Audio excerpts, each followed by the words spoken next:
Hey everyone, this is Tim from Your Six Studios. Today in this video, I'm going to show you how to change the Xbox Series X or S date and time. So you can see I have the option for time zone under here, and then also time right here. I can change it to pretty much anything I want. So how did I do this? If I go back here and I go to settings, the first thing I want to do is go to general and go to personalization.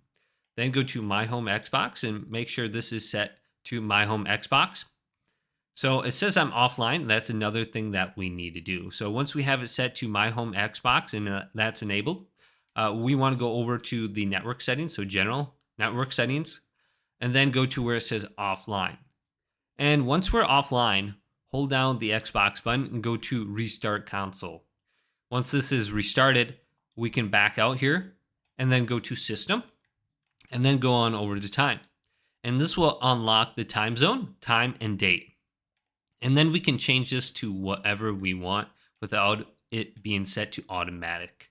So hopefully this quick little video did indeed help you out. If it did, leave it a big thumbs up and subscribe to my channel down below for more tech videos coming up next on Your Six Studios.